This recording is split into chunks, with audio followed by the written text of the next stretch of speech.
Hello everyone, welcome to Crowdfunding Countdown. We're going to take a look at every single board game campaign finishing up in the next week. And yes, probably just the next week. I looked ahead and I think we'll have enough content for next week's episode as well. So I'm going to leave that until next week, but we will go until a certain point, cover a bunch of games as we always do in episode 167.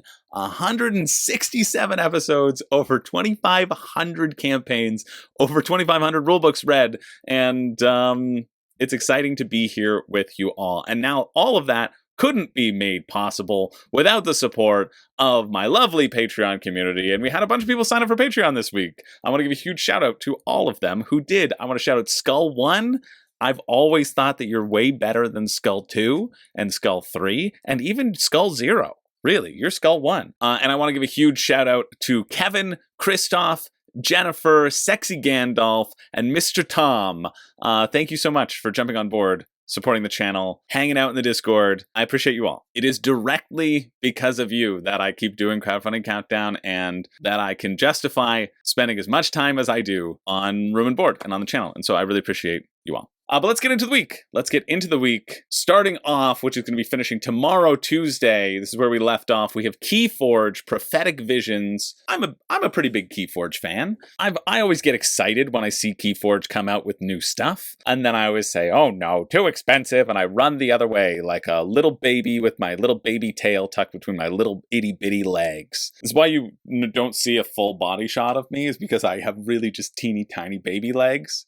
Like something out of Toy Story. It's finally time to be honest. It's time to be honest, but we do what we can do in this world. So KeyForge is a head-to-head card game where you will get a unique deck. They don't make you build your own decks. Essentially, you will buy a pre-constructed deck. And I really like this format because if you want to get a different deck, you just buy another pack and you mix and match and you face off against each other. And then you have to get 3 keys, essentially. You collect 6 little gems, turn those 6 gems into a key. Once the key is created, gems can't be stolen from you. You do that 3 times first, you win the game.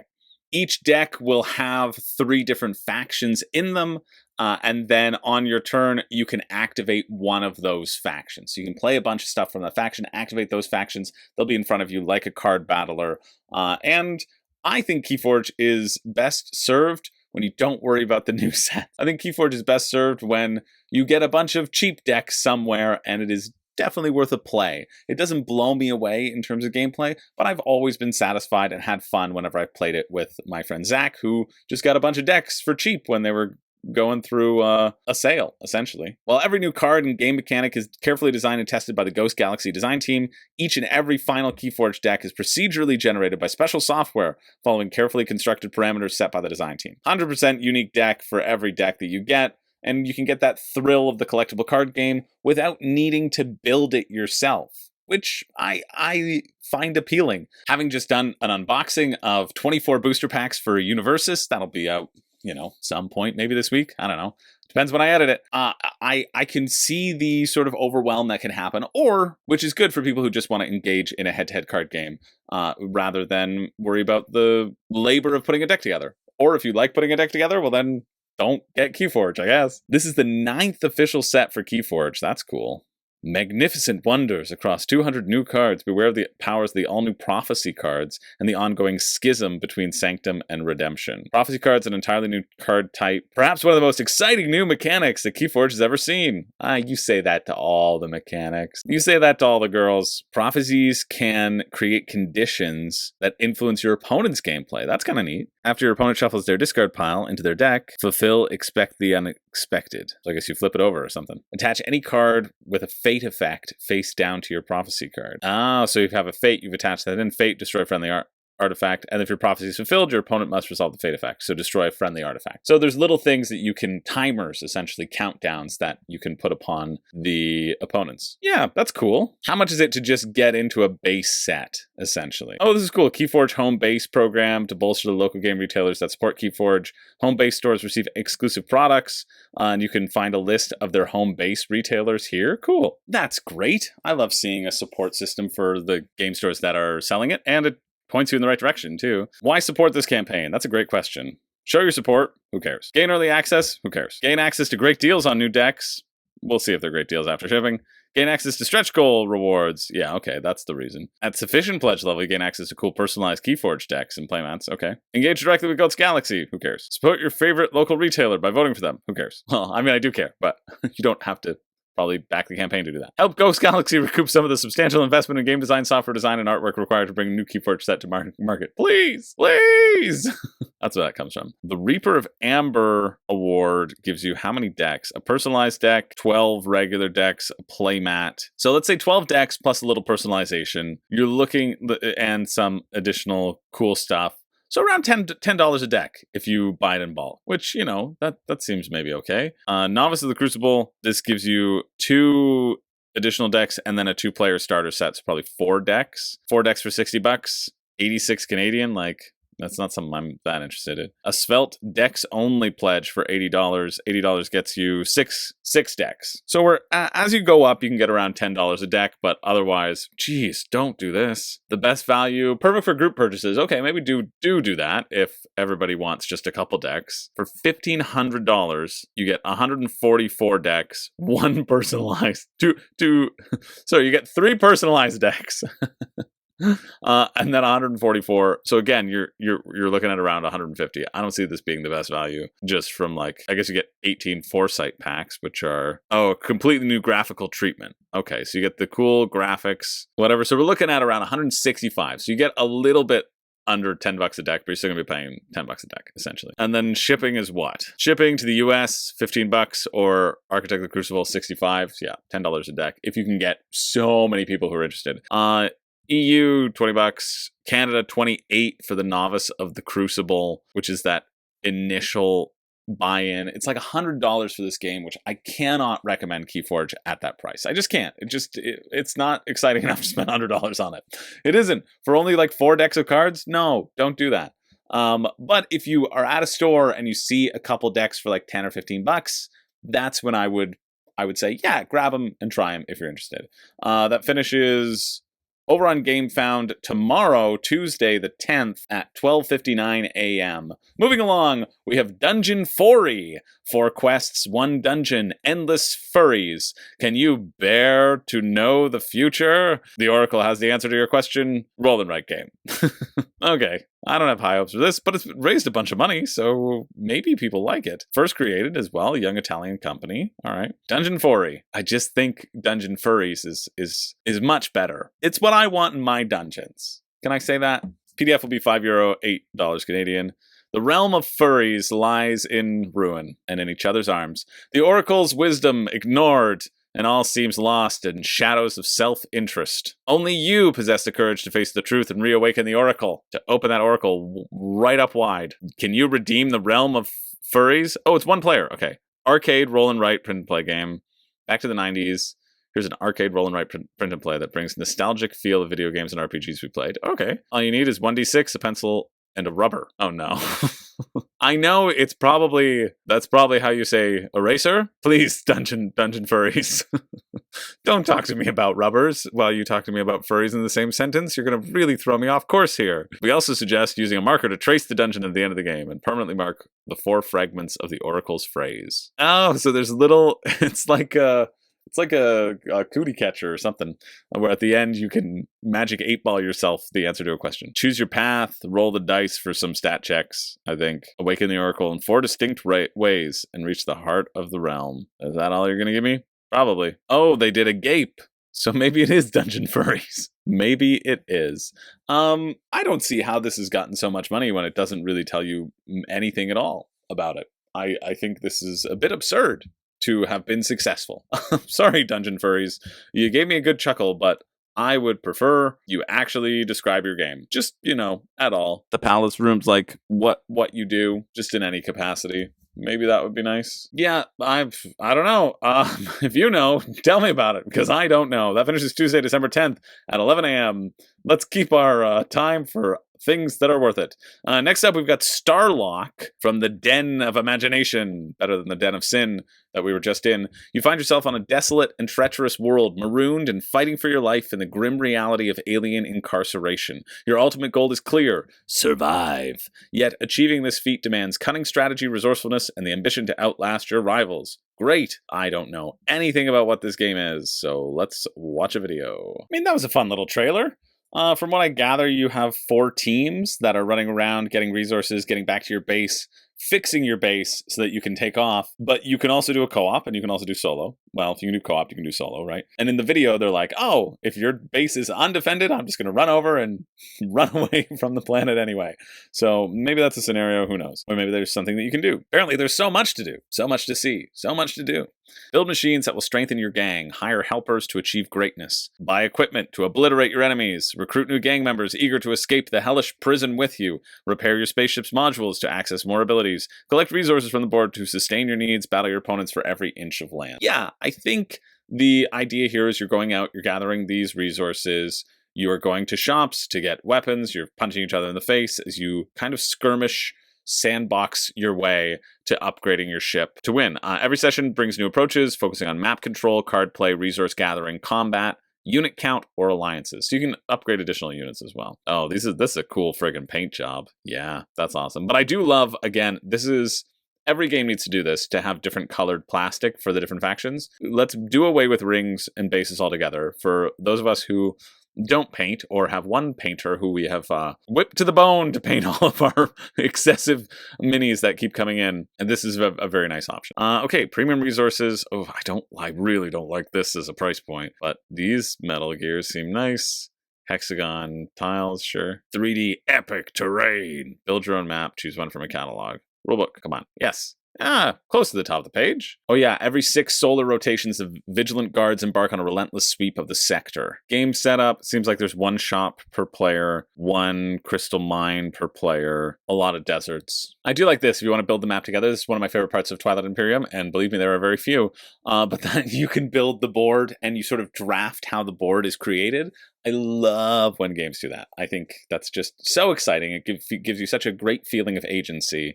So I like that there's the option here to do that. You can only start with 3 units. Consider the board layout, the cards in your hand. You can also have a drafting variant rather than just drawing from your own starting deck, which I think is cool. Each player takes turns activating their units. Players with the highest initiative goes first, taking action with 1 unit. Then the next player in order proceeds with their turn. After all units have taken their turn, the game advances to the next phase. Yeah, it seems like everybody has the same units, because I've been seeing Soldier, Brute, Collector, so I don't think it's, I think you probably have 1 of each, which they probably told me that up here. Cool, so they have a night phase. You have essentially 3 rounds in the day, and then a night phase. You have 6 days to leave the planet. The first player to do so wins the game. Note that on days 2 through 6, they'll receive additional discovery cards, and discovery cards are things that help boost your actions. So your actions, you can take planet actions. As long as you have a unit on the specific location, you can do those actions. That makes sense.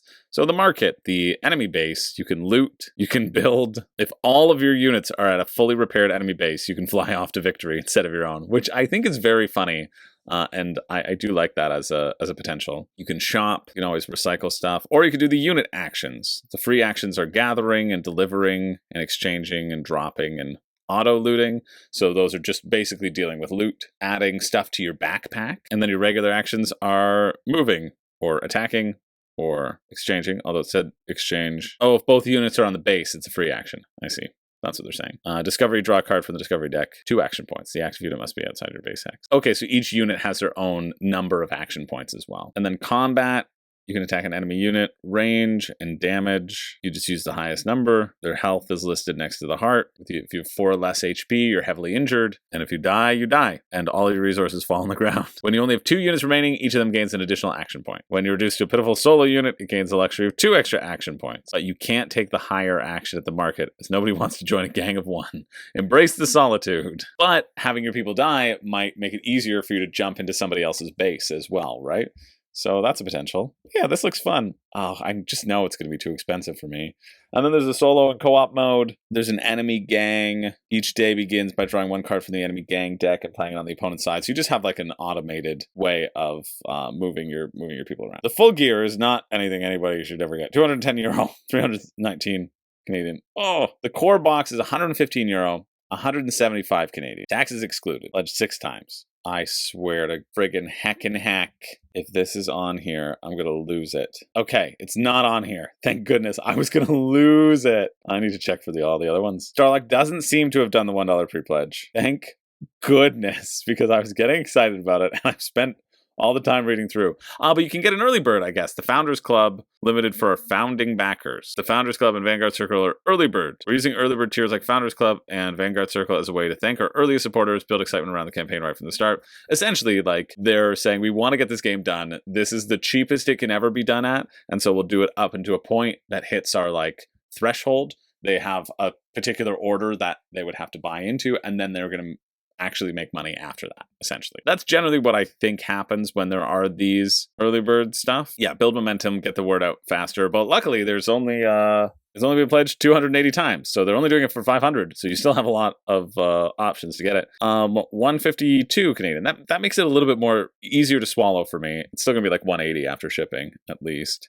Shipping 23 euro. Minimum or maximum? That's nice. Maximum 25 euro. So just go with the maximum 25 euro. So an additional 25 euro, yeah. 180 or something for me. Yeah, I mean, I think it does look cool. It kind of gives me Deep Rock Galactic vibes. And not just because there was a dwarf character in the trailer, but because of that running out, grabbing stuff, mining the resources, and running back to where you need to go. But I like the idea of that base, which I think looks pretty cool. So yeah, if you're interested, check it out. It does seem neat. That finishes tomorrow, Tuesday at 12 p.m. Seems cool. All right, I need to double check these before I move on, so I don't have another scare. I don't want to have a little scare. I know Revenant didn't do it. Yeah, what a surprise. All right, next up, something I'm excited to check out.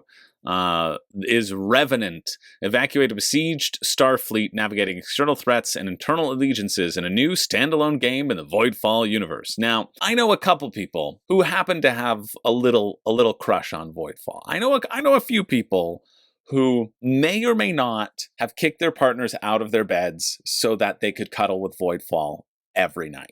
Voidfall doesn't snore, honey. I'm sorry. Voidfall just gives me life. Now, I know a few people who saw that there would be a game in the Voidfall universe and said, oh my goodness gracious, I'm not going to look into this whatsoever. And then those few people actually did look into it, and they said, oh, yeah, it doesn't really seem like Voidfall. They're just like using the art, and they weren't excited about it. So I'm excited to check this out, see what the sort of game is. I have yet to play Voidfall, but I will be playing it ASAP, thanks to the gracious, glorious Monsieur Shamalama Ding Dong who sent that my way. And yeah, so I have no preconceptions going into this, but I know it's Mind Clash, and I generally like their stuff. So I really love that they're like, yeah, you know that awesome, everything you love about Voidfall? Yeah, none of that's happening here. In fact, these are the people who are running away. It's a worker placement game set in the Voidfall universe, but it is the people who are evacuating. They're running away, they're putting themselves into cryospace, and they're getting the hell out of here because they don't have faith in all the people playing Voidfall right now. They don't have faith that they can stop the Voidborn. They're like, you know what, humanity has to survive somehow, so we'll let you all go to war, and us will go into our bunkers. Tracks. It's kind of a cool sort of narrative that's going to happen. Essentially, you'll have a bunch of worker placement spots that will be destroyed over the course of the game. So it kind of shrinks down as opposed to a standard worker placement where you get more spaces. Worker placement with customizable crew. Each turn you'll send a member of your crew, your captain, or one of your 2 cadets to activate a ship in the fleet. Choose from 2 powerful effects on the Arc ships. Landing on planets with drop ships, okay. Holding back Voidborn with fighters, or activating your own customizable frigate. Just frigate. Let's get out of here. There's too many aliens. Just frigate. Your crew can be upgraded and specialized in different ways, and many exciting synergies to discover. So you're going to have these cards that you're going to be slotting under here, and when you move, I mean, I love customizable worker placement. I think that's really exciting. One of my favorite parts about Darwin's Journey. At the end of each round, once crew are assigned, the Voidborn will attack, damaging, corrupting, and destroying ships in the fleet. Right, because whatever you can do on your frigate, just frigate, it's going to stop working. You can protect the fleet by outmaneuvering the Voidborn or face it head on, but you will be outnumbered. And the fleet won't make it out. This is an escape mission. This is Rogue One, the acclaimed episode of TV that somehow people thought was a movie. Frigate, let's go! Navigate shifting alliances. Ships in the fleet belong to one of 7 great houses. Each time you assign crew to a ship, you gain influence in that ship's house. At the end of the game, your influence with each house will be more valuable the more ships they have remaining. Okay, that's cool. So in terms of for the protection aspect, if you actually protect a household well, you'll be able to get more points than if they're, destroyed completely. That seems to make thematic sense. Oh, and you can hyper jump to a new system away from the Voidborn. New systems introduce new planets. Straggler house ships offer temporary relief from the Voidborn. So it's a Battlestar Galactica thing, right? Where you're jumping and then you aren't as swarmed, and you jump and you're not as swarmed. Cool. That seems neat. Dual layered boards. Yeah, the production, even in the retail for Voidfall, quite nice. The Captain and Admiral's editions, the game, I don't know why you have to put it there, but it's specifically the Captain and the Admiral's editions will arrive approximately 2 months before the game's retail release. Yeah, I'll believe it when I see it. Reddit, remind me. 2 months. Cool, and then it gives you a comparison of what's going to be coming out in retail and shows you, hey, the retail edition will be cheaper. No ifs, ands, or buts about it. It's going to be cheaper. But you're not getting any of the unlocked component upgrades, the crew miniatures, Reason and Faith expansion, UV embossing on the box, which I don't care. Corruption miniatures, again, don't care, because they can just be tokens. Modular plastic insert, you're probably going to make your own anyway. All in one box. I mean, you'll get it in one box, too, this one. But I understand, if you're getting like little mini expansions. And then the Admiral, you just get a bunch of more miniatures, which... yeah, certainly would never care whatsoever about. This seems very obviously something, if you're interested, you should not get now based upon that breakdown. Right? You can be fine with these tiles. I'd be fine with the tiles. I don't need the minis. These are the minis for the ships. I don't need those. Okay, play the game. You have gaming rules before you play, and we have the rulebook. Thank you. Thank you, Mind Clash. My beautiful, beautiful babies. 10 pages? Only 10 pages? Wow. This is a baby game for babies. Oh, we knew that. It's in the Voidfall universe. I can see why it's a work in progress, though. It would be great if there was any text that was showing up for me. Maybe it's me. Oh, there we go. Is this just this browser? Let's see if I can do it in a different browser. Okay, I can do it in a different browser. All right, goal of the game, 4th round, player with the most victory points wins. You score mainly for influence, the power of each house multiplied by your influence on each house. So the power of each house, which is adjusted by those ships being destroyed versus how much you've gone up on those tracks, essentially. That makes sense. Additional victory points come from completing your hidden agendas, improving your captain and cadets, upgrading your frigate. Play support cards, have leftover resources. Okay, lose victory points for each corruption you have at the end of the game. Lasts for 4 rounds. There's going to be a sonar phase, action phase, recall phase, breach phase, hyperjump phase. So if a hyperjump was resolved at the end of the previous round, which it may or it may not, there's new Voidborn ships that get populated. It's the upkeep. In round 4, you get a colony card, so you can see where you've jumped to. You can draw a bunch of improvement cards. That makes sense. Then we have the action phase, which is always the most exciting phase of any game, where the bulk of the game takes place. You take turns to resolve a main action and a bonus action. Assign your crew member. Place it on a space. Do the thing. Gain influence. Oh, these are all the parts to it. Okay, I see. Gain influence wherever you just placed your space. If you place your crew figure on a small ship, you can go to like different planets, or you can then do the main action of the thing where you placed it, and then gain corruption. This is very clear. If the ship you placed your crew figure was corrupted, or you landed on a corrupted planet, you place 1 corruption on your frigate. So the sort of ship actions that exist are attacking Voidborn, dropping on planets. Frigates seem like they are very malleable. You could do one or the other. Or you could do the Revenant action, which you can trigger to hyperjump, or deploying ships on the map. And then increases the power of the affiliated houses. That's how you can bump up the houses as well. You can deploy them from the Revenant. And all of the different houses get you to do different stuff. Cool. Either getting resources or doing other stuff, playing improvement cards, advancing on different tracks. You're going to want to visit all of them. You won't be able to. You'll want to prioritize your certain strategy based around where you're at in the influence, but you're going to have a wide swath, and then gives you an additional thing to consider, because everywhere you go, you're contributing to your final score. Cool. You can place absorbers down too, and those are essentially like barricades in Dead of Winter. They just stop attacks from happening, but at the end of every round, the Voidborn will attack and they'll destroy a bunch of stuff. But you can never deal damage to a player's frigate, so you just get to destroy the entire household instead. And you're like, I'm totally not working with the Voidborn. I totally don't have some backroom dealings with these Voidborn. They just keep missing me. The lasers keep flying right by me. What can I say? Interesting. And so I think people will be incentivized to hyperjump if their preferred ships are going to get a heck of a lot of damage. I don't know. Maybe I just wouldn't hyperjump. I'd be like, nah, you got to do it. there's obvious bonuses that will happen for doing and initiating the hyper jump to make it, the game kind of progress. Influence track is from 0 to 8. There are rewards on steps 2, 5, and 8. Nice. First player to reach these steps gets that reward, nobody else. Cool. There'll be resources and stuff like that. Or removing corruption or putting absorbers down. Each influence is worth 1 victory point per the power of house. So if you have 5 influence and power is 3, you score 15. That makes sense. Yeah, that's pretty standard. That's pretty easy. Captain's abilities, class-specific abilities, so a bunch of different iconography and different abilities, but this seems like it's not that complicated whatsoever. Back to this version, this Firefox version.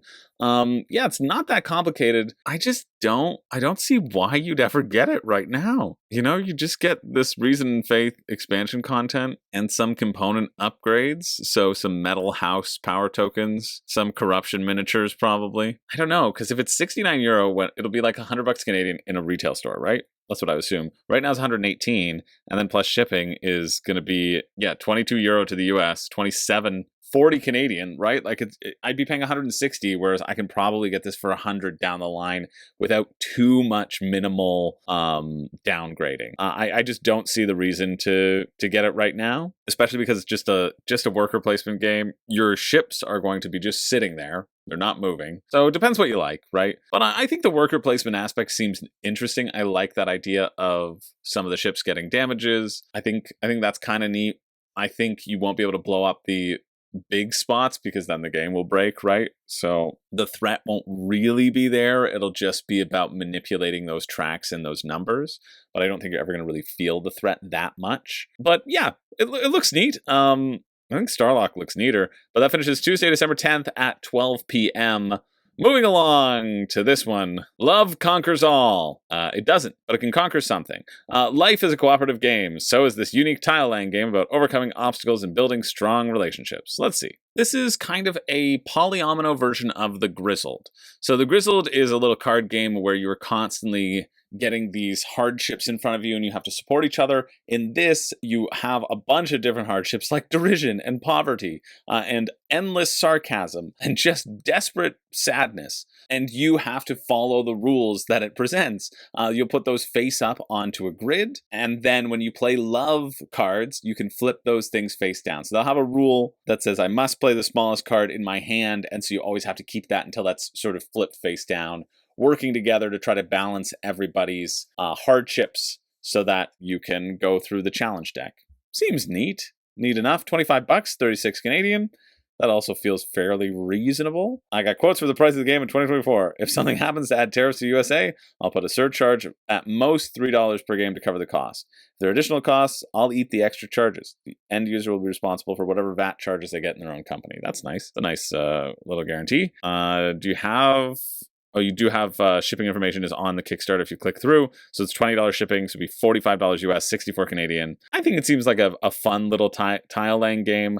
I would kind of want to see a print and play probably with this, and you could just make it yourself. I like these little art pieces that don't have any bearing on the game. But yeah, seems simple, neat, interesting. So check it out. It finishes Tuesday, December 10th at 12:01 p.m. Moving along to Avalon, the Riven Veil, which hasn't broken $1 million.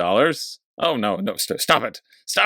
$1 million US, so I don't have to tell you 5 reasons you shouldn't back. But I can tell you that right now. Avalon, the Riven Veil, this is by the same people who did Oathsworn, if I'm not mistaken, Shadowborn Games. Oathsworn, which was one of the campaign games that was out there, $3.2 million. This is raised less than that. So let's check it out. Let's see. Enter the mists and join the hunt for the Grail. The Grail. In this 2 to 4 player Arthurian area control game like no other. So it's not a campaign game, it's an area control game. That's nice, because I'm sick of campaign games. Until Iridia comes in. Woo! Let's check it out. Wait, Mordred was Arthur's son? Mordred's Arthur's son. I never knew this. Not once. That clearly shows you how much I've been paying attention to Arthurian legend. This is the new twist. Okay. Oh, Mordred has become death himself. Cool. Neat. Ooh, Mordred ascended. Free in this campaign with all core, deluxe, and all-in pledges, you get this pretty cool mini. There's going to be 4 different factions. You're going to be exploring the land, uncovering the mists first, and then punching each other in the face. Wow, 5 out of 5. That's a great quote. And retail game, 59? Yeah! Retail edition, 5 two-tone Lords miniatures, over 200 cards, and then standees, 83. Oh man, yeah, we love that. We love an affordable option so that we can just upsell ourselves, like these people, to the core game pledge. 2 giant boxes, one the main game and the Myths and Monsters box. The pledge contains 140 plastic miniatures. Wow, for a $40 uptick? I mean, they're probably very small, but you know, cool. 65 new miniatures, a new faction, more game content, all stretch goals. Oh, retail edition doesn't get any stretch goals. Yeah, that's why it's affordable. Well, you might as well just wait for retail then for that. But still, like 83, that's nice. So then it's just seeing if the stretch goals are worth that additional 40. I always hate when they don't include the stretch goals, but we'll see. Especially if the stretch goals gives you an additional faction, like that's something that usually makes me want to pull the trigger. Here are the factions. You have Guinevere and the Knights of the Round Table. No, just the Knights of the Round. Mordred and the Undead. Merlin and the Druids. Merlin's like, nah, we'll fight. And Balor and the Fomorians, the Embittered Sea Folk. Cool. Gameplay explanation, yes. Game of Avalon consists of 2 to 3 seasons, and in each season there are 3 phases. The Mist phase.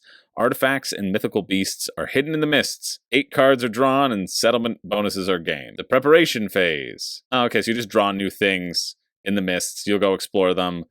When you explore them, you get it. They'll probably upgrade in round 2 to make them more interesting to search out. Preparation phase, perform 3 rounds, simultaneously choose 1 card from your hand, and choose cards to pay for it. So you gotta get rid of cards in your hand. Resolve cards. Once chosen, you reveal your chosen card, announce the card's initiative to other players. You then resolve your turns. You can explore the mists, gaining the rewards while hunting for the Grail. You can bond mythical beasts. When beasts are discovered, players bid cards to gain the allegiance of these mighty creatures. Gotcha. So everybody gets a bid, I guess? Maybe. Upgrade your lord. Pursue your unique faction objective. When completed, flip your board to reveal your ultimate lord with your supersized power. I do like that. Gain the lady's favor. Complete the prophecies of the lady and contend to become the bearer of Excalibur. Draw cards. At the end of your turn, draw 2 cards of your choice. Of different colors because they'll all do different things. Cool. War phase. War erupts. In each revealed region of Avalon where you have a hero, you may play battle plans. Battle plans have unique effects and a maximum potential strength. Draw as many cards as you like, one after another, adding up the initiative number in the top left. If the total is equal to or less, gain the strength total as possible. So you can push your luck here. If you draw more than the total max strength, your plan fails. Cool. Asymmetric factions. Yeah. Let's get to the rules. Oh, the mythic beasts. Ooh, the Green Knight. Telios. The White Hart. I mean, like, these toys look fun. They look like fun toys. The Green Man. Oh, look at that. That's a great mini. Dang. The Questing Beast. The Slough. The Slog. That's a friggin' sweet idea, too. Okay, we get it. Your minis are cool. Stop it. Just let me get to the rules.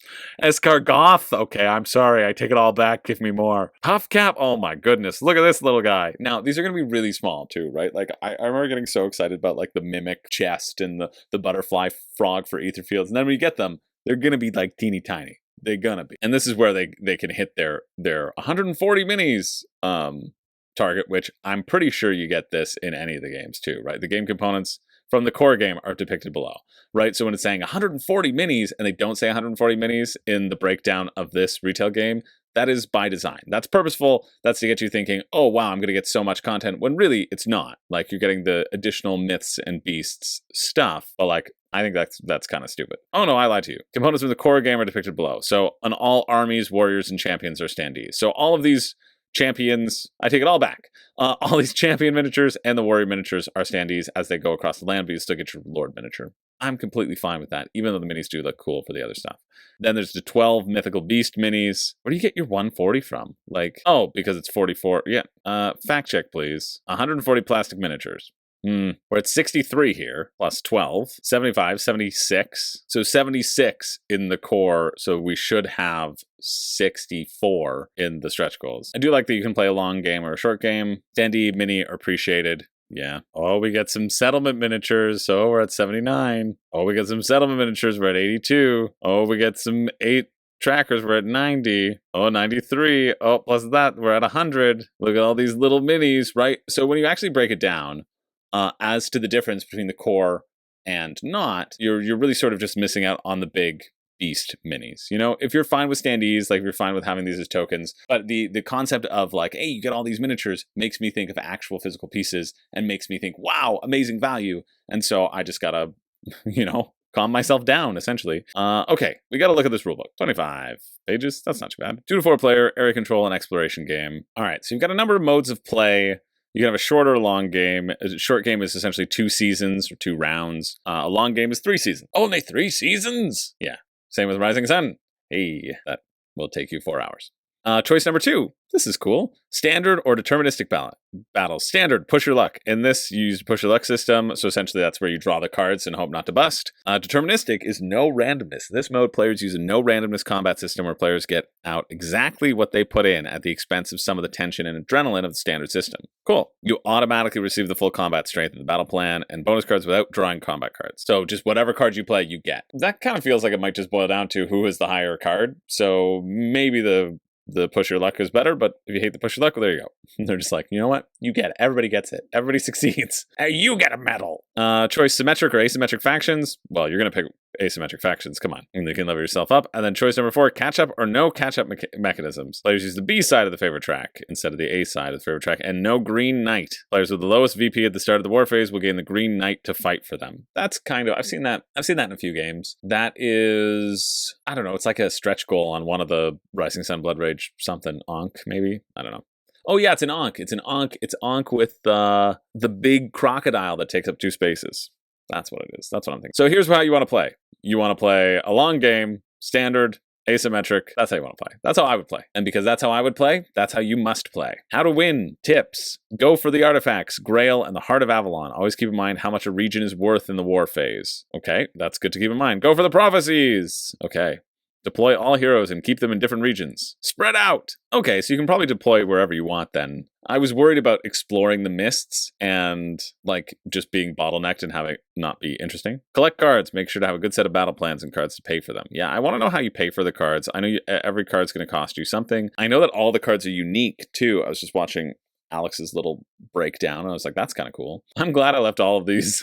Oh man, I don't have so many. Well, but some of them are bad. Okay, let's stay focused on what we got. So phases of the season. Start with a mist phase by 3 rounds of play and then a war phase. Take your card, do what it says, and then the war phase. Battles are performed one after another where you'll play a card, try to hit the number. Oh, regions return to the mists, so they always reset. Return all units in all regions.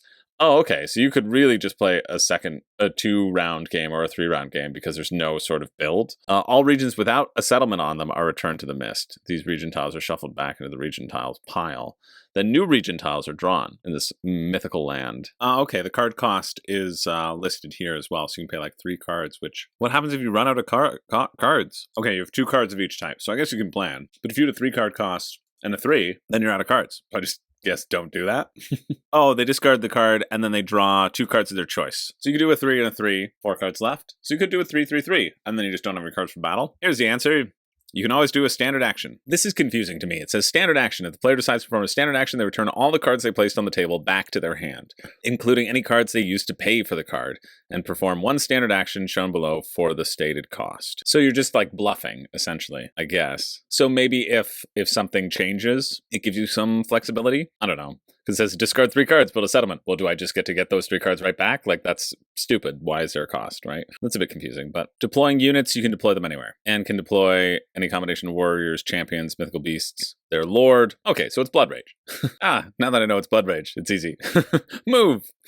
Move to adjacent regions, into 1 target region. Your lord can explore things, the mists. Exploring the mist, that's when you get to reveal cards. Okay, so if it's a beast, you immediately bid for the influence. This is why you probably want the mythical beasts, because they're just the cool monsters, but you would get standees, so you're fine. If you reveal an artifact card, that will be battled over as like a battle reward. Okay, settle. Each region, except the Heart of Avalon, has 2 settlement slots, where players can place their settlements using the settlement icon. Okay, and these are going to be also upgraded in the stretch goals. I see. I can see the benefit there. There's a region limit, but it's just for units you control. Each region has a limit of 5 units per player. Settlements don't count as units. Don't do that. You'll lose stuff. So there are a bunch of prophecies, so little mini objectives that you can go for. Okay. Favors gained through completing prophecies. You move up on the track, you get stuff. Great. Bonding mythical beasts. Cool. You just have to spend cards. It's a blind bid. All other players return their revealed cards back into their hand. Great. So you're not punished for bidding for these mythical beasts. I think that sounds fun. Faction objectives, long-term goals. You do the thing, you get to flip your stuff over. War phase. All right, this is what I'm interested in. You activate it like this in this little row. At the start of the war phase, if there's a player with fewer victory points than all other players, they gain the Green Knight for the duration of this war phase. So you just get a bonus to strength. You place it wherever you want. Oh no, you place a green knight in any region with an enemy hero in it. So you can balance that. Great. I think that seems nice. Simple. Settlements give you additional strength in the war phase. Battles. The winner of the battle who has the highest strength in the region. So essentially you'll have, you'll add up all of your strength there, and then you will add the battle phase strength as well. Yeah, you gotta do the card draw. You have to. They ought to change this as an example because it's clearly 10. Oh, cool. And I like this too because you're drawing a card and you're keeping it secret behind your battle plan. So people don't know if you busted until there's a reveal. I think that's neat. And if you fail, well, you get half rounded down, so whatever. Yeah, I don't know if I would want the sort of reset that happens. I guess the settlements that are established, but when it said take all your units back, like that just feels like it wouldn't be fun whatsoever. Like return all units in all regions to their respective owner's supply. The fun part about Blood Rage is that you can like leave yourself out and establish yourself, but I guess they want that reinvigoration and that re-exploration happening. Yeah, it seems okay. Seems fun enough. I do like these settlement minis now. I get it. How much is shipping? Subsidized shipping up to $10 cheaper. Currently no tariffs in any regions we ship to. However, it is possible a tariff may be enforced in the US. We don't know for sure. Yep. It depends if Donald Trump will decide to basically make the board game industry not exist anymore. Hope that doesn't happen. Retail pledge, $19 to get to Canada, $26 to get to Canada for the core pledge. So it'd be $150 if you wanted all the minis, or $100 if you don't want. This is an interesting one. No real reason to get this retail pledge right now. And they said they got a new faction too. Oh, unless the druids were, but I thought druids were Merlin. A new faction. Maybe it hasn't been unlocked yet? Yeah. Maybe it hasn't been unlocked yet, but I don't know. It does seem cool. It does seem cool. Not quite pulling me in that much, but I think the retail is maybe nice. The core game pledge, it'd be like 160. Like I don't see the new faction. I don't see that as an unlock, and it's day 25, right? There are 70 hours to go, so I don't know why that is out there, and that makes me annoyed. Yeah, but it seems cool. Like the flow of it seems interesting. I don't know about the completely re-exploring everything, but I understand that the exploration and getting more beasts and stuff probably has to happen in that way. So yeah, sure. The finish is Tuesday. We're still on tomorrow.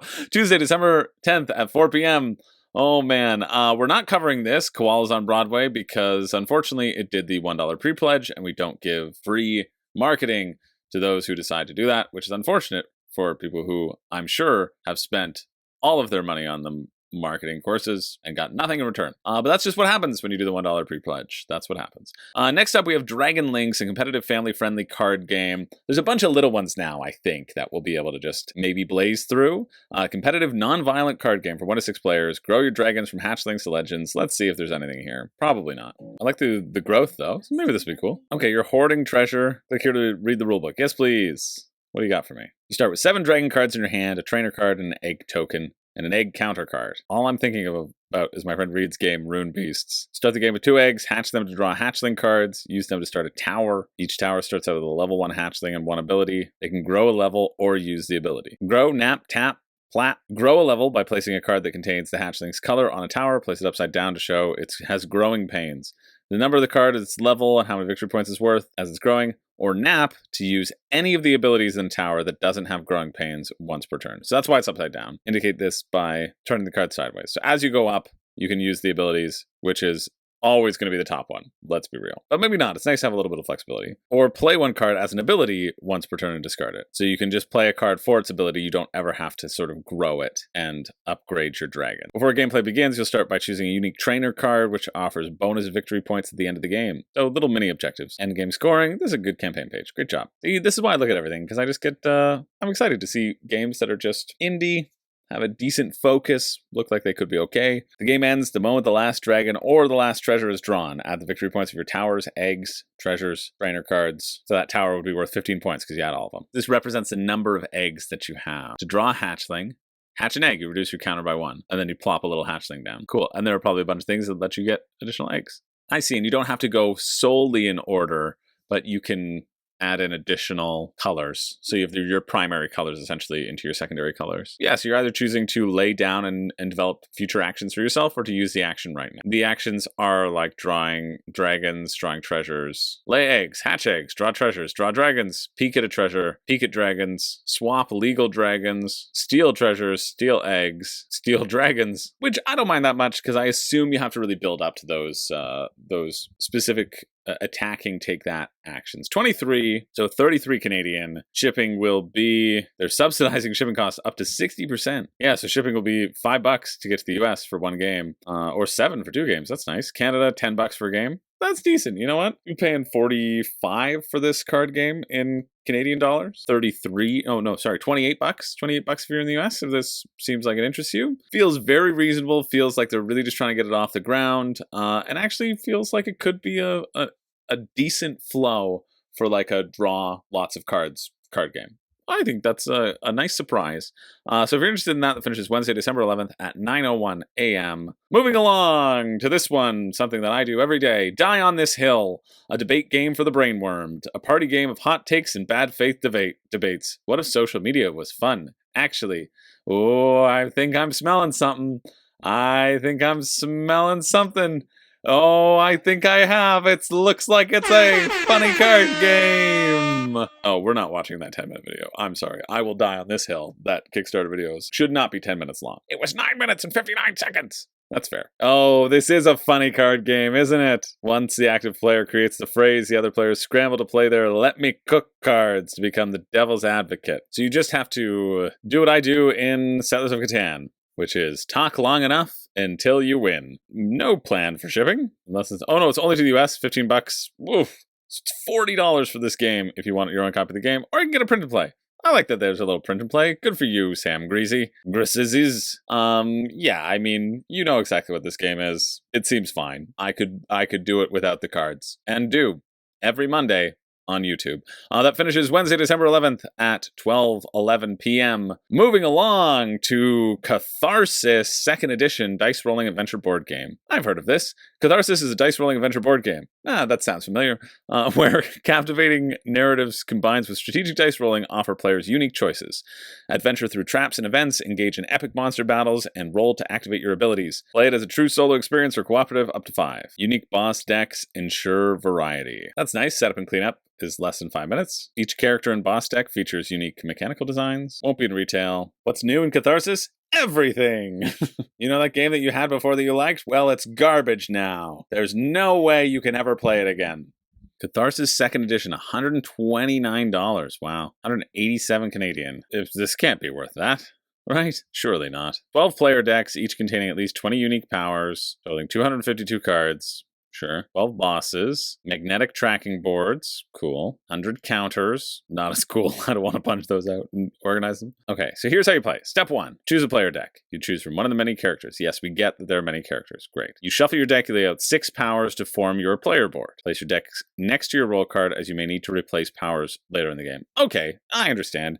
You'll shuffle these all up, you'll roll these out, and then you'll be able to activate those and swap them out with additional stuff from your card. This is an awful... Don't tell me closet case rules while you are explaining the main game. Just don't do it. It's like, oh, but there's always that alters the gameplay, and so it's doing that. Then don't pick that as your example. Don't do it. Pick the base one. Yeah, compared to the Samurai, Amaris is much more complex. Yeah, so don't do it. So don't use that as your example. Oh my gosh. Step 2, choose a boss deck. Choose one of the many boss decks. In Catharsis, there are 12 boss decks. But if you own all the content, you'll have 25. Okay, I don't care. Don't tell me that. Tell me how to play. Stop it. I'm so mad at this explanation. It's like a stream of consciousness of somebody who's never done an elevator pitch before. Be focused and tell me what the game is. There you go. That's a good paragraph. Each boss deck is unique. Most come with setup cards that have to be followed before starting the game. Some decks offer you choose your own style adventure. Others are randomly shuffled. And few require additional rules and mechanics. That's all you need to say, honey. Don't call me honey. Honey. Step 3. Final step of setup. Oh, final setup. Okay, that's my bad. That's my bad. I thought it said final step. Okay, I take it back. Get your morale There you go. Step 4, gameplay. Reveal the boss deck card. There's some awesome flavor text that we spent a lot of time on. So please read it at least once. Oh. People will or they won't. You don't have to. Oh, I don't know why it's so funny. It's awesome. It's awesome, I swear. We spent a lot of time on it. Please, just read it once. Stop ignoring it. I know we put it in small italics, but that's not the point. I know you're trying to learn the game. It's not the point. We worked hard. Okay, I'm getting loopy. If the revealed boss deck card is a special event, trap, follow the instructions of the card. If it's an enemy, combat begins. Set the enemy's health with the health dial. Check the attack and any specials the enemy has before starting the combat. You roll your 6 dice, you assign them to your abilities, you have 2 rerolls. If an enemy dies, if at least one enemy is still alive, so I guess you're supposed to draw multiple cards. Yikes. Gameplay videos. I hope there's no rulebook. Yeah, I don't think there is. Thank goodness, because I didn't want to look at it. Standalone expansion, Catharsis Divine Wrath. Is that not what we're looking at? Oh, you can buy it right now for $216? Jeez. What I like about this game, about this premise, is that you can shuffle your attacks and your abilities, and that some go away. I think that's pretty neat. I think you could get anything that you wanted from Dice Throne or Dice Throne Adventures. Unfortunately, just feels really expensive. Shipping to the US is $20 to $40, right? Like it's gonna be over $200 for this game, and there's so many other games which feel like they are worth it a little bit more. But good for them, you know, they've hit their goal. They've hit the funding goal, which is great. They've doubled it actually, so that's very nice for them. That finishes on the 11th at 5 p.m. Okay, next up we have Spire of Dioronna, which is different than a diorama. The modular map escape card game. Light strategy, easy to get started, random maps, item combinations make your party more interesting. What party? Who knows? Based on 3-body problem universe. Sure. Oh, this just looks horrendous, I think. Rulebook. There we go. You're in a realm. You're putting out a map. You're playing cards to put out a map. You want to get the key and reach the exit. It sounds like one specific game that I dislike, whose name shall not hitherto be uttered in this crowdfunding clown-troump. Oh, this just looks completely awful. It's like, hey, add rooms to a map, and then anytime you want to do anything, you roll a dice, and do you actually get to do the thing? Well, it depends if you roll the dice correctly. This just seems, unfortunately, completely horrible, and may God have mercy on all of our souls. We're not going to cover this next one, INSANIA. You know why? Because again, they did the $1 pre-pledge. Not even, our partners Launch Boom. Oh, dang, that didn't result in a $1 million campaign as probably they were promised. And even not getting a campaign when you have minis with like really weird minis, you have to probably be a very bad game to not get anything there. So we're not going to cover that because we don't give free advertising to people who do the $1 pre-pledge and incite FOMO for zero reason when there's already enough of that going around. So instead, we're going to spend our time looking at something significantly better, a place where I want to go to whenever I think about the $1 pre-pledge. It's Vomitland, a game about pushing your lucks and your stomachs, a board game that has players pushing their luck as they whirl through roller coasters to accumulate emotions without throwing up. Oh, that's my goal in life. I've been working very hard to accumulate emotions without throwing up, and sometimes they just really boil over, and you can't help yourself whatsoever. But we'll do what we can to try to actually finally feel something in this miserable existence of ours without throwing up. That's Vomitland. Well, while the puppet is very funny, you know why vomit is never funny, or is never really funny? Or it's a lot harder to make vomit funny than like other bodily functions, because it usually stems from like an abnormality. That's what I learned in like a comedy class once upon a time, is that like it's much harder to make vomit funny than like other things. It's a push your luck game. You're going to draw cards one after another. Hope you don't puke. And apparently you can jump off the roller coaster at any time, and that's going to run you $40 or $57 Canadian. You can also go to the shops and get like certain things. There's not much here. There really isn't. And who would have thought that with a game called Vomitland? But that finishes Thursday, December 12th at 1:01 p.m. And I can absolutely say you should get it over INSANIA or Koalas on Broadway. Next up, sure, let's check this out. We have Fly for Pie. I deleted another print and play, and I'm doing this print and play. Why? I don't know. They had around the same backing. This one seems like maybe I can get through it quicker. So I guess we'll do that. Probably means it's a worse game. But there you go. There's my integrity for me. My journalistic integrity. Okay, I'm in. Grandma's baking me a delicious pie, but she needs fresh berries. Yeah, I better go get some fresh berries for Grandma. Take your hang gliders and I'm sorry. What a twist. What a friggin' twist to this well-worn tale as you fly around in your hang glider, and you're also half monster? What has Grandma been doing? Is that a sleep? It doesn't look like a sleeping bag. I think those are your actual legs. Look at these. Watch out for the dark clouds. A storm's coming from this. Of course, the storm is that Grandma's clearly made these half human, half monster Nina meme abominations. Oh, fly for that pie. Oh my goodness. How to play. You roll the die, and you move the weather marker. Okay, each round move the marker 1, 2, or 3 spaces so that there's more weather. Then you can fly in up to 3 directions depending on the weather. Fly as far as you wish in any direction, but you can never cross any mountains because you'll fly flat into the side of them. Then you can pick a berry, place it in your basket, draw cards. As you gather more berries, you become heavier and lose altitude, which eventually limits you to fly over forests. Okay, that makes sense. I like that as a push your luck aspect. Feed your bird friend to help. They can extend your flight range, provide you with secret information on berries, and return home before the storm hits to score your berries. If you're still in the air when the storm hits, you urgently land, you lose all your berries, you throw them into the wind, you use them to cover yourself, and just run as fast as you can. Okay, so in a 4-player game, you place 28 berry tokens, 7 each randomly on bush spots, marked 1, 2, 3, 4. You put them face down, shuffle them up. Okay, that makes sense. Cool, and the birds can let you peek at the berry deck so you can see if they're valuable or not, or give you additional flight path. Yeah, this seems cute. If you like print and plays, €5, $8 Canadian. I can see why people would be interested in this. You know, you get a little deck of berry cards. You could probably proxy a lot of this stuff, and you just run around on the map. You can get a second map. I mean, you could probably just easily design your maps if you're interested. Anyway, if you're interested in that, it finishes Thursday, December 12th at 3 p.m. Well, I should probably eat something, so I'm going to stop for now, but I'll see you immediately for Last Aurora, Frostlands, and Firelands. Chapow! Okay, let's check it out. Last Aurora, Frostlands, and Firelands. The world of Last Aurora expands with 2 new boxes, Frostlands and Firelands. Okay, this is probably a skirmish game, isn't it? Cool. Okay, so it's not skirmish at all. It's a little bit of a race game. A race war, as they say. I think that's what they say. That's probably what they're referring to. You have Frostlands, where you're running through the frost to get to the last boat to get the heck out of Dodge. And you have the Firelands, where you're running through the sand to get to the Citadel before everything destroys you. So it's the same, but just different maps and like different things that you have to balance. Last Aurora First Edition 2021 and Last Aurora Frozen Steel 2023. Both Seal of Excellence from Dice Tower. Nice. Do you have the old one?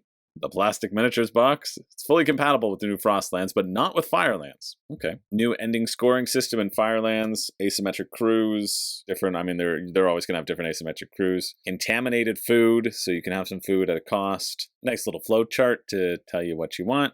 Frost Pledge. The Frostlands core is €49. The Fire Pledge is also €49, or you can get both for €74. Oh no, that's wrong. That's completely wrong. For €85. So you save €13 if you're getting both. Game overview. Here's the gameplay flow, common to both Frostlands and Firelands, intended to provide a general overview of the game's structure. For detailed information, the differences between the 2 sets, we recommend checking out our downloadable rulebook. Nice. So here's the game structure. It lasts a maximum of 6 rounds, and then everybody dies because of the nuclear winter, or the hot nuclear girl summer. Phase 1, exploration. In this phase, players use their survivor cards to gather resources, upgrade and repair their convoy, acquire items and additional survivors to perform more actions. In future turns, as survivors are used, they're placed into the exhausted zone. So you'll move it over to the other side, managing your hand of cards. They'll move to the rest phase, where they have to rest a round. So you have to, you can only use them every other round. And then there's the movement phase, where you can spend fuel to move their convoy on the game map.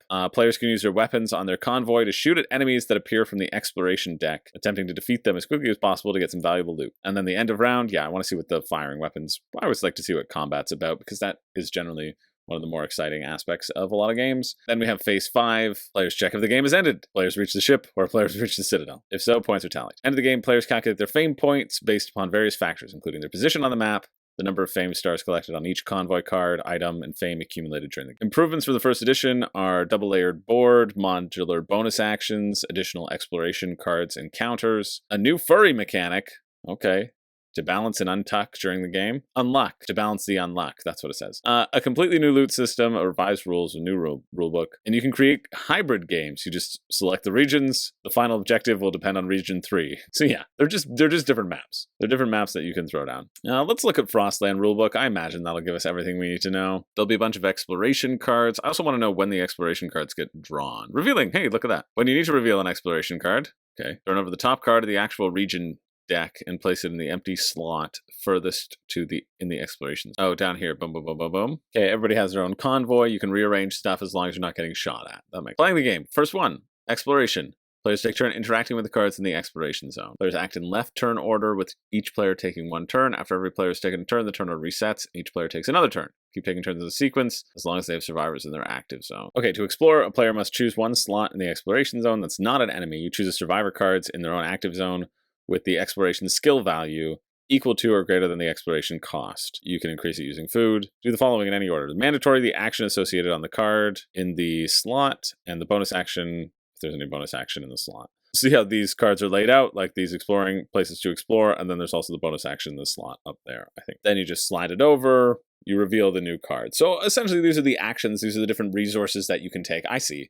You're going to be able to get different resources, different actions, potentially grab new survivors, and then also do the associated actions. Then they're going to be refilled, you know, and to give everybody else this choice of a market, essentially. Cool, there are 4 types of card actions: gathering resource or objects, improving your convoy, adding in like a new hitch or a new truck, giving you more things to run around, a survivor card, or resolve an encounter card. They do what it says, and then you choose one of the effects. Okay, that seems pretty simple. That's like the flow of building up your strategy. Cool, then there's the rest where you just like refresh your people, then you can move your convoy. There's some shortcuts that the first person to go across them can trigger, or everybody can trigger them. Like if there's an avalanche, then that basically collapses behind the convoy. So you want to race to get to that spot first. And then finally, you resolve the attacks of all the revealed enemies. Interesting. So the more encounters that you do, the higher chance, I guess, there are that more enemies are going to pop up, and then you can plan for those enemies that are coming up. And everybody deals with these enemies, so it's not like a one-time thing. It's like all the raiders attack, and everybody has to fight them. Okay, and if the enemy is defeated, all damage boxes are filled. Players with at least one target counter on the enemy share the loot. So you draw the loot, you divvy them out based upon who did the most damage to the enemy. Okay, yeah, this seems pretty standard. Pretty simple. It's going to all really resolve around completing those encounters, right? Like getting those survivors, completing those cards as they come up, which I think could be fun. It's how much was it again? 80 something for Canadian? 74 to get to Canada for one of them. I really don't think you would need 2. You know, if like this really excites you, I think you just get 1. You can probably get the regular ones at your store as well. Shipping to Zone A is €19. US and Canada is €25. So that increases it by half. So it's over $100 for this game. Doesn't quite draw me in. I did a review recently on the game Footprints, which is more of a race game as well. It's a prehistoric thing. It doesn't have nearly as much like interactivity. But I don't know. No, it's probably not a good comparison. It's like just get to the end. That'll trigger the end of the game. But I don't know. I think there are other race games that are less than $100 that seem equally interesting to me, if not on the same on brand for theme. But yeah, like I like the theme. I like the potential that they're doing here. And if you're interested, check it out. It finishes on the 13th at 11 a.m. Moving along to this one, SkyCraft. Harness the wind, navigate the skies, outwit orcs, and master alchemy and save the king. A roll and write, print and play, PNP. So print and play. A roll and write, print and play, print and play. Ah, okay, let's take a look at it. Oh, this seems like a cute little game. You're going to have a map, and you need to run around and heal enough people. You need to get the resources to heal them. Then roll the dice and see if you do as you navigate your different classes, which will give you bonuses on like dice roll. If you heal all the villagers as you roll your healing dice and you get to the end, you win. How many people is this for? Just one? 1 to 99. So everybody's doing it. Person to get to the end wins. So you can get it for $8 New Zealand dollars, 7 Canadian, $5. Oh, and they're really trying to sell you on all these little maps. Or get all add-ons for $15. Kind of looks neat. If you're interested, that finishes Friday, December 13th at 4:49 p.m. Moving along to Vestige, or Vestige, if you're nasty. We'll see what they call it. It's a highly strategic modern Euro that you can play and blah, blah, blah. It's Vindication. Have you heard of Vindication? It's Vindication. Luckily, I've played Vindication, because it's Vindication. But I'm going to watch this video and see. However, it is derived from the critically lauded Vindication. It reimagines, yeah, that's what I said. You heard me. Award-winning systems in a compelling new setting and depth to approachability ratio. So it's the same. It seems like it's the same, just with different buildings. 60 minutes is the thing to focus on here, because when I first saw Vindication and its large box and its minis, I was like, oh, this is going to be a really complex game. And then you play it, and I would put it just a little bit more complicated than Catan, right? Like, that was my experience way back when. I was like, wow, this is very easy. You're going around, you're exploring these hex tiles, you're moving your person around, and you'll get to do actions on those tiles. All the while, you're managing these different resources of colors, because getting certain colors then allow you to get additional colors over here. So in this instance, we zoom into the picture, pink, well, all the colors have the sort of primary colors, and you can combine those colors to get a secondary color, which then will let you draw better and cooler things. You can do that at certain spots on the board, if I remember correctly. A crunchy, combo-driven, highly replayable delight. What is Vindication on Board Game Geek? No. Where does it come in complexity? 3.9? No. I mean, I guess if you're going to categorize it, you'd put it at medium over medium light. I might put it medium light. Like, I found it really, really easy. Catan's 2.29. So not too much. 0.7 is actually a lot on the Board Game Geek scale, but you know what I mean. Alex is so mad.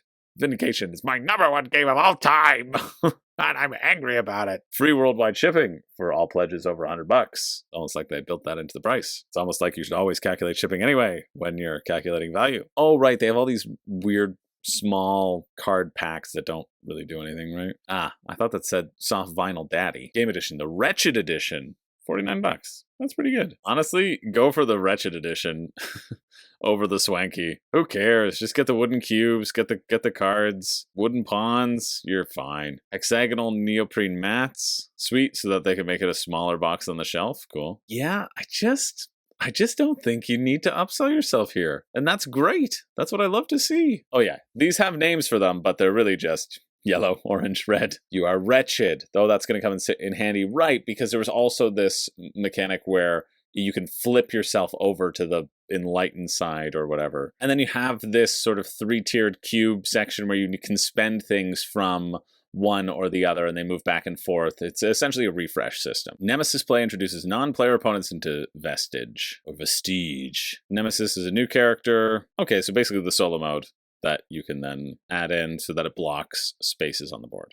Rulebook beta, sure. I know how to play though. Like, I've played Vindication, and it was fine. I think I would enjoy it more playing it again, because I know not to expect anything really that mind-blowing. I know to expect something like calm, simple, move some cubes around, you're fine. You know, I was expecting a much more epic experience when I played it, and I think when it wasn't that, I was like, okay, sure. Oh, right. The potential you have to unlock, and then it goes into your influence, and then you use it into your concentration. I see, like, barely any deviation from my memory of Vindication. But I like it at 49. I really do. The Wretched edition, oh, well, look at the rewards. The all-in bundle. Wretched edition is $70 Canadian, and that feels nice. Swanky bundle, 113 Canadian.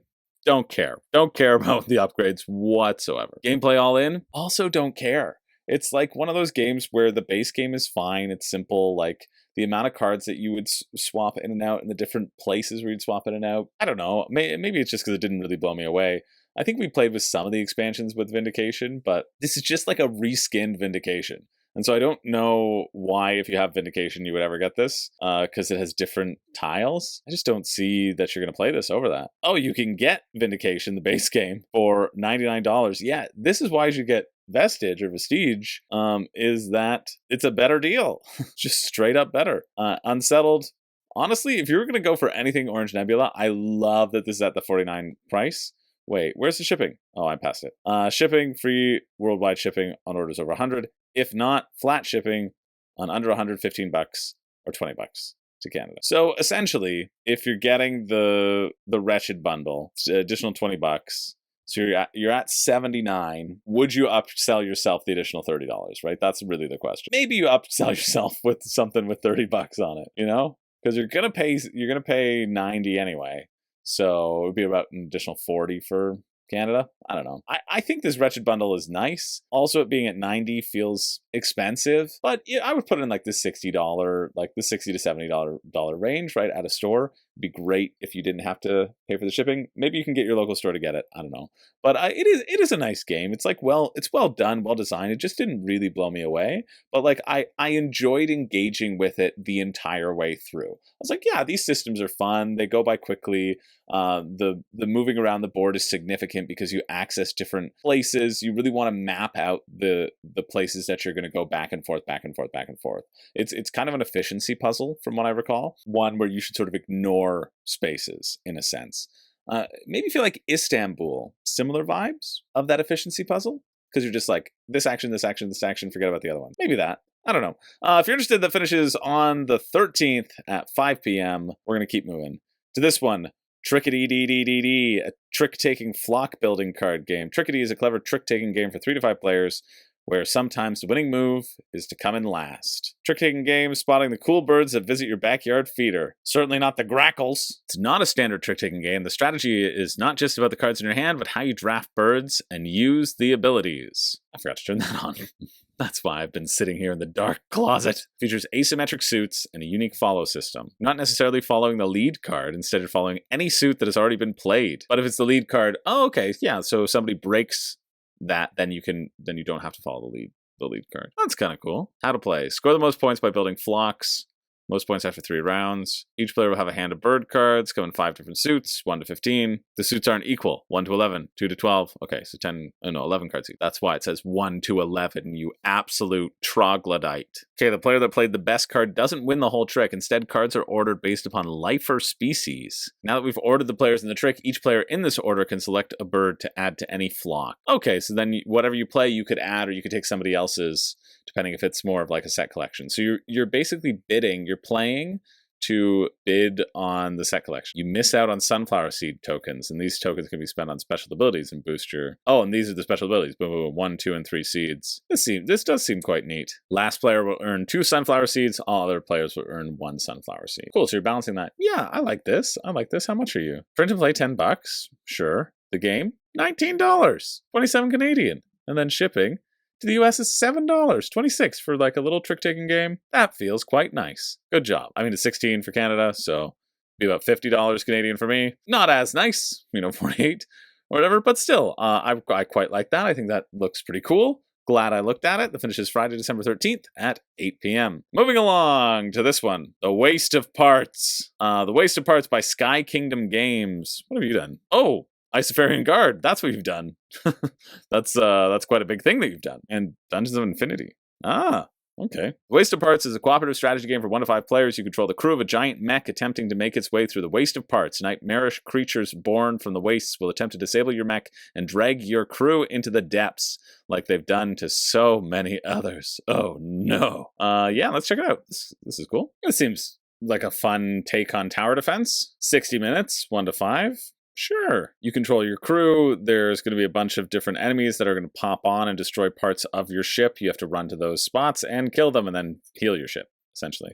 You can also pick up a bunch of parts just lay scattered on the ground because these nightmarish creatures, well, they've killed everybody else. Your goal is to reach Sanctuary. Track your stats, get your weapons, make it to Sanctuary. GamePound exclusive. After the campaign is completed, the pricing will return to MSRP. And after fulfillment is the only way to obtain a copy through our web store or at gaming convention. Cool. That's very clear. Here's your crew. You can be the Brute. Whenever you destroy an enemy with an unarmed attack, heal 1 health. Once per round, when you're injured, you can immediately make an unarmed attack. You have the Deadeye. Sharpshooter, you can re-roll all the dice. Each that hits on a 5 deals an additional point of damage. Great. The Doctor. You can mend yourself. You mend another crew, you heal them for 2. Great. Experiment. Make an unarmed attack. You gain +1 attack for each missing point of health. Oh, cool. Yeah. Firefighter. Whenever you extinguish a room, that room becomes functional instead of inoperable. That's going to be the best character in the game. The mechanic. You can use repairability in fully functional room to heal 1 mech hull point. Prepper. You can hold up to 3 equipment cards instead of 2. Sure. Once per round, you can move as free action. Cool. You can upgrade your mech as you go along to give people additional skills or give you access to skills on the board. And the core internal rooms will be frequently occupied by creatures from the wastes, which will have health points, attack points, as they usually do. You have a huge salvage crane. You can draw and distribute number of salvage cards equal to the mech's salvage level. Yeah, that's going to be the fun part. Keep the mech moving a certain number of spots. Cool. The people in the waste will attack the mech, reducing its hull by 1 point each, and you'll want to kill them all so that you can move through the wastes. 2 additions to choose from. The Wasted Parts base game, $20 off MSRP, so if you get it later, you're saving $20 now. Or you can get a mech mini for no reason, and 2 playmats for an additional $30. I don't think you should do that. Oh, look at this. They'll include the content pack, The Ascendant Machine for the game Vestige by Orange Nebula. There's a little cross promotion there. So the Wasted Parts, it'll be 89, so it's 128 Canadian, so it's about 150. For me. For a game that is tower defense, managing those things that pop up, I think the cards seem fun. I love the vibe of it. I like the story of it. Click the rulebook. Yeah, baby. But it does seem pretty simple considering there's only 9 pages. Yeah, I think we covered it all. Just manage this to not get destroyed. That's all. Here's the combat system. Whenever an entity makes an attack, they roll a number of dice equal to their attack stat. Any result of 1 to 2 are misses. The results of 3 to 6 are hits. Cool. So there's a lot of attacking. You select the target of the attack before rolling, and when an enemy attacks, they attack each crew member. Roll separately for each crew member, one at a time. All right. So danger, lots of damage being dealt, which I like. I feel like there's going to be a lot of damage, a lot of healing, razor's edge, letting yourself and your health go down. It's not like a one hit and you're dead style situation, but there's going to be lots of hits back and forth. Seems like fairly predictable enemy patterns, which isn't a bad thing. I think the salvage is going to be the fun part, getting the cards, finding the ways to upgrade your mech, and then balance that out. Winning the game, once the mech reaches the 35th unit, complete the remaining steps as normal. Then you have to destroy all. Yeah, this seems very simple, easy. Probably easy to get to the table. Oh yeah, partner with Rule Pop. They did this with Isofarian Guard, and it's just a friggin' best thing ever. Rule Pop, I forgot how much I love Rule Pop. It's just so good. You're like, okay, what's adjacency? Boom. You click it and it pops up. Health? Oh, what's a standee? Oh, when it's spawned? Enemy tracker game board. Enemy actions. Here's all the different actions. You move. What's a move? Like, it's just so amazing to navigate. I love it so much. Great job, Rule Pop. I will just, I'll sing your friggin' praises from now until the cows come home and sit on the mech and go on an adventure. Bunch of standees. I guess in everything, hey, there's going to be the acrylic standees. So that makes it, a bit more expensive, but a bit more opulent. That's fun. A nice little cross promotion to encourage people to spend money on both. But this looks fun. I don't see much wrong with it. What's shipping going to be? $25 or $30 to the US. So if I want to get this, it is $129. So basically $185 after shipping. That's a lot for a simple tower defense game. That's really a lot. I can see why this hasn't raised $1 bajillion because it's quite a bunch. But I'm happy that they hit their funding. Does seem cool. I don't know. I just don't want to spend $180 on a game that I would rather spend, $80 on. There's a lot of tower defense games out there. I think this would be fine. I think I could get this experience from Nemesis, though. And I already have Nemesis, Zach has Nemesis, but I could scratch that itch from games that I already have. So it doesn't really reinvent the wheel on tower defense, but it is a fun take on the genre. So if you're interested in that, that finishes on the 14th at 12:59 a.m. Moving along. Oh yeah, this has been a heck of a way to finish the year. This is the only good one that's left, and then I clicked on a bunch of stuff just as filler. So this should be the last one, and then I should be able to blaze through everything else and just kind of look at it briefly. But let's check this one out. Knitting Circle, a brand new puzzly tile-laying Calico game of knitting with kitties from the team that brought you Calico, Cascadia, and Verdant for $29. That's great. I just played Calico recently, and it was very good. So I'm excited to see what this one's all about. I don't like how much they're showing just Calico in this. They're like, remember Calico is good? We don't really have a firm focus for Knitting Circle, but Calico was good, right? So So get Knitting Circle. Wow, well, they said the rules are simple and can be taught in a few minutes. Well, you could have been teaching me this whole time. Oh, that's fun. You have to knit and purl because that's a knitting thing. Oh, cool. So you're getting a number of different objectives. They're all tied to colors. Okay, so it looks like you don't have to complete certain things as well. Cool. Yeah, this seems cute. There's a little rondelle where you move your cat along. You're a cat and a knitter partner. So you move your cat to get the swatches and the yarn that you need, either on the knit side or the purl side. You have to alternate knit, purl, knit, purl, knit, purl. You can throw those away to get, as you can see, these different blueprints, let's call them, or we can call them patterns, but let's call them blueprints. And then you have certain goals that you're trying to meet as well with these little button goals. Cute. $29 is a good price for this game. And there's a print and play too. That's surprising. Yeah, $29 is a good price. 41 Canadian, and then plus shipping. I don't think there's going to be any stretch goals here, right? Oh, a free Calico mini expansion. It also includes Quilting Circle, Calico mini expansion. Uses components from Knitting Circle and features the alternate drafting for Calico. So you can play a modified version of the game. Uses the cat tokens and the rondelle. I mean, I guess you could do that anyway. You just get tokens. Hey, you draft, you craft. You laughed, you're satisfied. You're satisfied. Yeah, rulebook's here, but I got a really good sense of it from that video. Shipping is what? We've subsidized over $200,000 in backing shipping charges to help pitch in. We'll continue that trend here. Shipping estimates, $14 or $20 for 2 copies or $42 for 6 copies. Canada, $17. So this is $41. Cascadia is $40. Verdant is $37. Calico is $43, right? Everything around that bar, this will be in retail stores. I don't see any reason why you should get it right now. I think you should. I think it looks good. I think it'll probably play with similar enjoyment to Calico. And Calico might be a little bit more exciting just from what I have played versus what I've seen here, but yeah, I mean, Flat Out Games, they make great stuff. AEG will distribute them. They'll be readily available. They're fine. You don't have to get it here. In fact, you shouldn't, because retail stores can pay for the shipping for you. It's essentially what it is. But if you're interested in supporting Flat Out Games, and that's fair, that's a good reason to do it. I don't want to pay an additional, 50% of the cost to a shipping place when I could just not do that. But if you're interested in getting it, you can check that out. It finishes Saturday, December 14th at 12 a.m.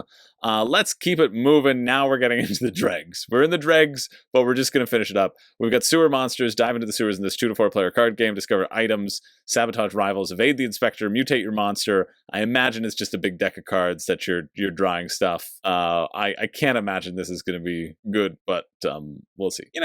As far as draw a bunch of cards from a deck and play them in front of you games go, this one seems like it's all right.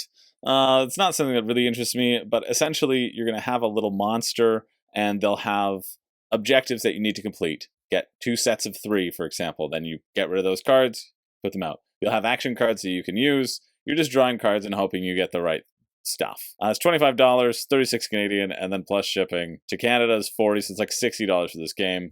Absolutely not. Like, no world in which I would ever want to play this, especially not for that price. But, I don't think it is completely horrible. I think for this style of game, it seems on the much better end of a lot of this style of game. So that's what I can say. That finishes Sunday, December 15th at 10 a.m. We're going to keep going and look at what else there is. Hexaquest Party, the strategic trivia game. Yeah, I like trivia. Well, maybe. Dive into thrilling blend of traditional trivia and lively party challenges where every player gets a chance to shine. Oh, I think I've covered this. Oh, it's like Cranium meets trivia. What a great design. I mean, it's still a trivia game, but the fact that they're including non-trivia things can then make people who hate trivia actually maybe want to play it, which I think is really smart. I think that's actually a really smart design philosophy to bring like an accessible trivia style of game. So it's $38, 54 Canadian. They have shipping information on the campaign page. Whoa, sorry, that's all party all the time. Are you just interested in just the party categories? 3 party categories with 750 party prompts. So this is the party part. Or you can get the actual game, which is $74, $100 Canadian. Wow. And then $25 to get to Canada. It's like $140 for like this trivia game. I'm sorry. No, absolutely not. Like, I like the slight innovation of adding charades to a trivia game, but that is in no world worth $140. But it's hit its goal. It just hit its goal. I wonder if has somebody bumped that over the line. I assume probably. That finishes Sunday, December 15th at 10 a.m. Moving along to this one. popularity they gain for friends and foes. Like, again, I try to cover it all, you know, because somebody should get really excited about this. Really? Maybe? I don't know. The party game where social influence is everything and reputations are built and broken with the flip of a card, 2 to 8 players, 30 to 60 minutes. I mean, I shouldn't be looking at it. Free drink fun. I think that's a good way of sort of what this game is. It's inspired by Truth and Dare, Uno, Snakes and Ladders, and a dash of Cards Against Humanity.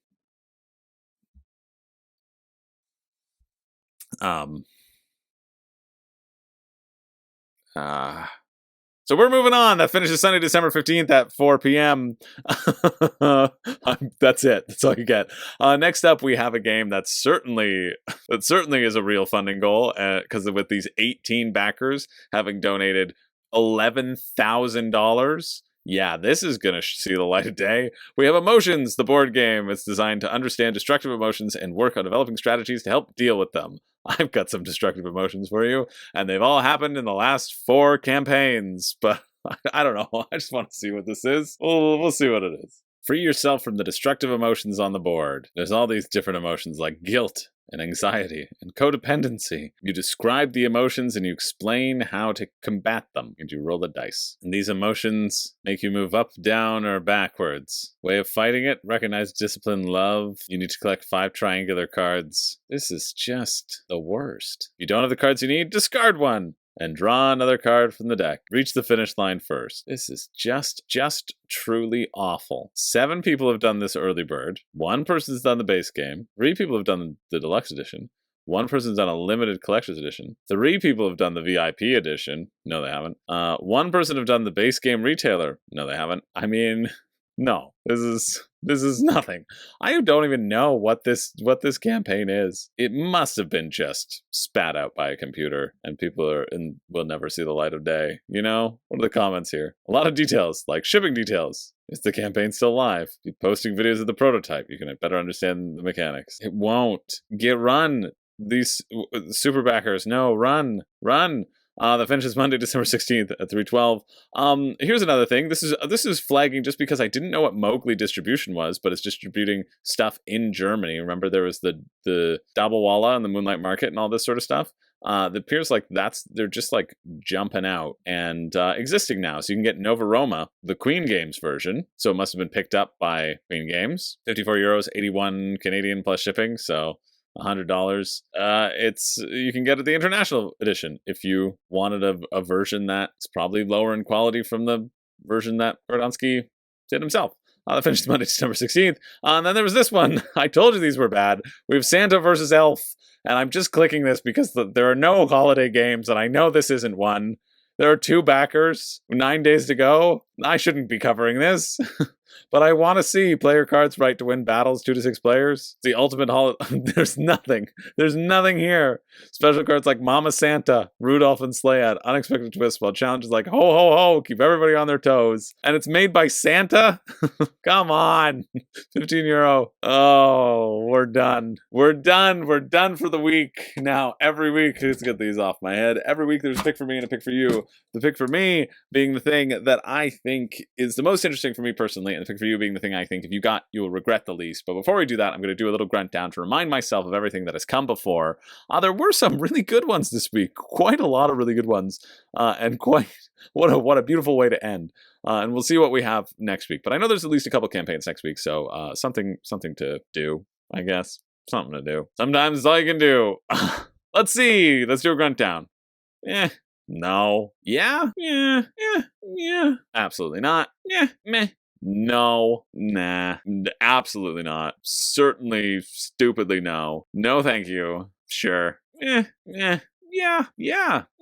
Retail. No. But no.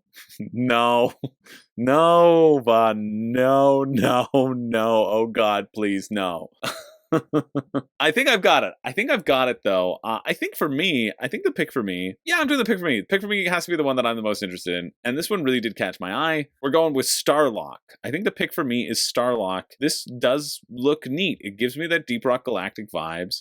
I think running around and collecting the resources and unlocking your new crew members and potentially fighting each other. There's going to be a fun balance of unlocking your own ship elements. I think this looks cool. I think it's way too expensive, and no way am I really seriously considering getting it. But if all of these games were on a shelf right now, I would be like, yeah, let's try Starlock. Like, I think that's a good bar. And then the pick for you is tough because there were a lot of big, good campaigns. Like, nothing wrong with the highlights, the ones that are in the title down below, the most popular ones. Nothing wrong with those. But I'm going to pick Trickadee. Trickadee, I think, is the pick for you. I like trick-taking games, and you should too. I think this is a reasonable price, $19, and like decent shipping. I think there's a couple nice twists to the trick-taking genre. I think I'm really intrigued by this one, and I'm very happy to put it as the pick for you, rather than something from some of the big guns that were this week. If I had to pick one of the big guns being, I guess, Way of Parts, Vestige, Revenant, and Avalon, I'd probably pick Avalon. I had to pick, but I don't have to pick because Trickadee is the official pick for you. So there you go. Yeah, that's it. That's it for the week. Thanks so much, everybody. Thank you to everybody who watches, likes, and subscribes, supports the channel on Patreon. You're all really great. I love you all. I'm super appreciative of having you here. I hope that your December is going okay. You can chase away the cold or the warmth, depending where you are. Yeah, I'm just really appreciative. This has been a very busy year for me. Very long year. And I feel honored that you want to spend some of your time with me. Hope you have a wonderful day. My name's Chris George. I do not have a catchphrase, but maybe I'll get one from Santa for Christmas. Who knows? I'll check my stocking.